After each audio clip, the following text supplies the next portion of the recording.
Let us all the way up until the NFL draft. Oh, yeah. And it is a monster week for the San Francisco 49ers. What are they going to do? Is Brandon Aiyuk really going to get traded from San Francisco? Are they going to move up in the draft? Man, sports is popping right now. Shaskin, good morning, brother. Yeah, I mean, there's so many ways we can go here. The Giants series, I have lots of thoughts on. I just think the Diamondbacks are really good. And I think that the Giants are kind of finding themselves right now. Yeah. I do believe they need a little jolt. And I can't believe I'm saying that so early into the season. It just feels like they're a tick off right now. They need Soler or Chapman to wake up. Yep. And I think one of those two going on a nice little hot streak would really shake things up. Jung-Hoo Lee, I feel like, has been really good early on. Lamont Wade has been fantastic overall, even though yesterday wasn't one of his great games. They rode the Conforto train early on in the season, but you're starting to see, he's starting to take a step back. Could Yastrzemski be getting himself hot? It feels like the at-bats are better. You know, they've gotten more out of Nick Ahmed than I thought that they would. But this comes down to, for me, when it comes to the Giants, like situational pitching. I think they're still figuring out their bullpen arms and the hierarchy there. And then I look at their starters, and I'd be lying to you if I wouldn't say that the Blake Snell thing is frustrating. Not that I'm mad at anyone in particular, but Blake Snell's representation, which is Scott Boras, and the San Francisco Giants, what did they think was going to happen? Now, I'm happy he's here. I like him. I think he's a really good player. But when you sign so late in the process, and again, there's no one person who's fault at here. I think it's just the situation. When you sign so late in the process and you have 3 what I call warm-up starts because you had no spring training and you don't go down to AAA and they don't have any better options in their rotation, I just feel like every party in this is culpable and has their hands bloody because you're losing at the big league level early on, and everyone's frustrated. And I wish that he would have signed earlier for his sake, for the Giants' sake. I just feel like it was a recipe for disaster. And again, I'm not mad at any one in particular, but all of them kind of has to wear this. Yeah, it's early in the process. 3 games have not been pretty. Let's see what happens. Giants got the Mets this week. Then they have the Pittsburgh Pirates, and the Mets have heated up a little bit, man. They've turned their season around early on. Pittsburgh's kind of cooled down a little bit here, but you bring up Yaz. Last 7 days, Yaz batting .267 with a jack, 2 walks, 4 RBIs, only 1 strikeout in 15 at-bats for Yastrzemski. So he's turned his season around. I don't hear too much Yastrzemski hate these days here. But Giants is early. It's early on in the season. No need to panic. Baseball's a long way to go. There's no separation, really. Even the Dodgers are scuffling a bit. Dodgers, you see them at 13-11. Giants are 2.5 back of the Dodgers. They're 4th place in the West, but the Padres right there, Diamondbacks right there. It's going to be a tight race all season long. So you got that. You got the NBA playoffs. And look, you didn't have a lot of dramatic games this weekend. I guess Nuggets and Lakers, it was close midway through the third quarter. Then the Nuggets went on a run there. I thought Knicks Sixers in that environment at Madison Square Garden was electric. Do you think physicality is a little disproportionate currently? We talked about that last week, like heading into the Warriors versus Kings, because I did feel that way in the Knicks game. It was a bloodbath. It was very physical. Bloodbath. I don't know what a foul is. Even last night, Tony Brothers in Oklahoma City with the Pelicans. And the Pelicans, they had a chance to steal it. What is C.J. McCollum doing there? I thought they were 14 seconds. Steal. Yeah, that was the game to steal. I know. OKC, no experience, and never tasted it before. Crowd hasn't been in the playoffs in a long time. They're going to regret that. Yeah, they will. C.J., what are you doing? You're a veteran. Their last possessions from 3 minutes on was just atrocious. Well, they had the possession where they had 4 opportunities to take the lead. And they bricked it all. You have a lot of guys with not a lot of experience, though, in these playoff moments. So C.J. McCollum is your quote-unquote veteran. You know, he's supposed to be the guy that understands things. And he's been there before. He's been there to the playoffs multitude of times. But I think now OKC, you don't get the loss, but you get the opening in terms of like being aware now of how fragile things are in the playoffs. I have a feeling they're going to finish this in 5. Yeah, me too. Me too, especially without Zion. You can see the loss of Zion. Lou Dort, that was the game to win. That was the game to win, to steal it and make it a series. Now, Suggs and T-Wolves are intriguing. Anthony Edwards talking trash to KD. So when I see these young players popping, I couldn't help myself but think about what is Kuminga and what is Moses Moody. Because you see Anthony Edwards, 4th year, thriving. He's a superstar. He's going at Kevin Durant's neck. Did you see who he was guarding to? They did something that I didn't think they would do. They put Cat at times on Kevin Durant, and they put Ant on Bradley Beal. I thought that was very interesting in terms of matchups. And yeah, here, KD, you get whatever you want. Right. But we know you have no other point guard to facilitate for the rest of the offense, and it felt like Phoenix's offense was horrible. You throw Jaden McDaniels on Devin Booker, a longer defender. It's a good move. It's a good move. Really smart. Legit, man. Yeah, they are. You've been on them. They're defensively locked in. I thought Karl-Anthony Towns played. It's probably because he gets out of sorts at times. No doubt. He'll get into foul trouble. He gets in his own head.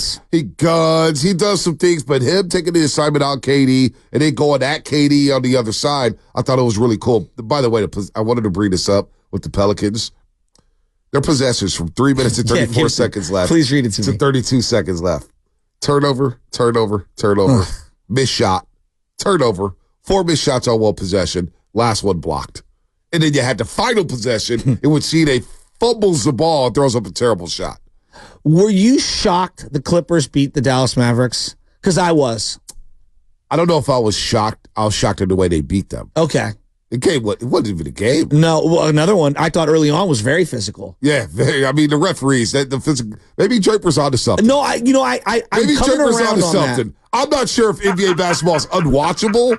Like, if you ask me, what brand would you rather watch? The brand that we were seeing where everybody scoring 130 and throwing up threes, or would you rather see this brand? But what about the happy medium? There is no happy medium. I mean, that doesn't exist anymore. I mean, are we not allowed to have that? And then I obviously Dame time yesterday was amazing. That was I mean, special. Yesterday was or this weekend really was an elite sports weekend, and I love that it started on Friday for all the Warrior fans to come out of the woodworks and try to dunk on Kings fans. Yeah, I just want to tell Warrior fans let's act like we've been there before. Yeah, I mean, we did have a decade at top. You know, I didn't even have it in me to do that. Like, I was just watching the game. I wanted the Kings to win. I just wanted them to win. I'm a De'Aaron Fox fan. De'Aaron and Sabonis showed up, and really nobody else. But De'Aaron Fox he was a high volume shooter in that game, and the Pelicans owned up. I mean, they beat them all 6 times. But it's crazy, I'm with you with the whole internet dunking on the Kings fans and laughing at them. But this is what I would say to Warrior fans. It's like. And I mean this sincerely. Like, I get it. We get frustrated. You know, the Kings are talking smack and whatever. Let them have their moment. Yeah. I mean, let's just let them have their moment. Like, we've been on the top for a long time. We've got our own problems to worry about. Yeah, we got plenty. I mean, we got our own house that's on fire right now. Right. Let's just back off of dunking on other teams and let's look at our own situation. I mean, we've got our own. We've got enough layers of problems to worry about than to be focused on King's Twitter and dunking on them. Like, let's act like we've been there before. That's all. You know, and I'm here for the memes. Yeah, it's crazy because Saturday I go to my little brother had a surprise party. Oh, nice. Out in Brentwood, California. And that is a long, long drive. So we're out there. They got all the little leaguers out there at this place. Sunset Park. Sunset Park, it was called. I met this guy, Dan, who coached the Tigers, one of the Tigers teams, and he was really cool. So, hey, what's up, Ponte? All that stuff. And it was all the little leaguers. They looked so cool with their bats in the backpack and with their hats on, looking like little major leaguers. But at the party, obviously, a lot of Warrior fans there, a lot of family members.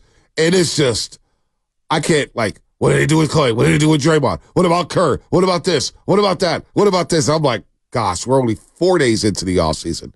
This is going to be a long one. It's going to be a long offseason in terms of trying to figure out what the team will look like on paper. I think the anxiety of what the Warriors will look like next season is really hitting people. And then watching them not be in the playoffs, are the Warrior fans enjoying the playoffs? Are Warrior fans even watching the playoffs? I would hope so. Part of me is watching sadly, and I'm not doing the we should win. Like, I saw Warrior fans see, we would have beat them. Like, no, we wouldn't not have. Doing that. We're not ready. Like, our team wasn't good. Like, call it what it is. They were inconsistent. We weren't good enough. But I'd be lying to you if I wasn't looking at that Denver Lakers series, and I'm saying to myself, boy, if Denver can sweep the Lakers and LeBron James wants out, I could use a 6'8" wing who could score 26 a night. I mean, he basically was the third best player since the post All-Star break. I mean, he really was. He really was. So he's back to LeBron. It is back to LeBron because LeBron, he might be our only hope, Star Wars. Only hope to what? Go back to the playoffs? Well, I mean, look, if you think about it, you would wouldn't score in the fourth quarter. You would timeout. Like, yeah, I know he had the 7 turnovers, but let's call it what it is. Rui didn't show up. D'Angelo didn't show up. Your boy Austin Reeves didn't show up. We are dunking You know what the thing is? They didn't show in the up. Playoffs. No, you know what? My biggest takeaway this weekend is that being old and losing a tick is not healthy. Look at Kevin Durant and Anthony Edwards. Look at SGA. No, seriously. No, you want LeBron James. Yeah. You cannot get older and succeed in the playoffs. Is basically what I'm saying. One spot. You got grandpas out there. Oh, we got Stephen Curry who's 36. He's going to be 37 next year. Draymond's going to be, 35? Well, LeBron's going to be 40. You can't win and be old in the playoffs. It's just not. It doesn't you're going to need some young guys, but the Warriors are too young on that one end, and they're too old on the other end. Right. My takeaway is watching the Lakers lose. It's like, yeah, LeBron James, it will be a nice story. You may finish in the top 8. But remember, LeBron's finishing the play-in, 3 straight years? But their team. Is it 3 straight years the Lakers have been in the play-in? That good. They got Anthony Davis. Well, and he misses a lot of time. I thought he played well Saturday. No, he did play well. I thought he played his ass. I thought he's played well all season long. All right? Austin Reeves, who's everybody's favorite role player. Oh. D'Lo is a streaky shooter. He can hit shots. If I see the poop in the pants D'Angelo Russell meme one more time come across my timeline. I don't know, man. The worst turnovers I've ever seen in my life in that game. What is it with Denver and him? Honestly, does LeBron help the Warriors? That, when you watch the weekend, you watching Kevin Durant in Phoenix, and Anthony Edwards is going out there taking his soul. I think LeBron has more left than KD. How much left, though? They need a second facilitator in the half court. They need a guy who can get to the free throw line. They need a guy who can, play on ball while Curry is playing off ball. So let me ask this. Are the Warriors supporting cast better? No, you would have to retinker a lot. No. I think it's a start. To me, it's the first domino. All right. And again, this is probably more of a pipe dream than it is anything close to reality. But Bonte, I'm sitting here and I'm watching. I'm saying, okay, he is whatever you think of Chris Paul. He gives you that. He gives me all the elements that Andrew Wiggins gives me. Maybe not the same caliber of defense currently, but he's way more reliable. You're telling me the Warriors couldn't use 26, 9, and 9? I hear That's what he's averaged since the All-Star break. I hear 26, 9, and 9. I hear that. We'll see. And I don't think LeBron James turns you into a top 6 No, but I think he maximizes Steph Curry last couple of years. Like when I look at Steph coming off ball, if you have a guy who commands all 5 players to stare at him when he has the ball in his hands, that enables all that off-ball movement. And I just think in the half court it looks really good. But you know what though? The Warriors want to play with pace, right? No, well, they don't want to play slow down Brandon basketball. Well, LeBron can pick and choose. Slow down Brandon basketball kills Stephen Curry. I think he plays that way in particular because of Anthony Davis as well. Yeah, maybe. I'd rather have Anthony Davis. Well, if you're asking, there's other guys around. The Warriors need elite rim protection. Yes. They need, that and by the way, they still need, even if you brought in LeBron. They need a lot of things. If you still need LeBron, if you still want LeBron James, point of attack defense ain't much better.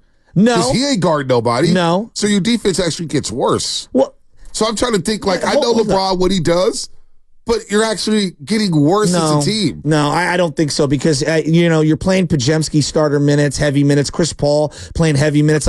He basically takes the role of both those two. 18 minutes in the play-in, playing 20 minutes. Well, I'm just saying at that point guard position, right? And I'm just saying, to me, LeBron is a 3 or 4 on defense and a point guard on offense. That's what he's going to be. That's a lot of guys who can't guard on one team.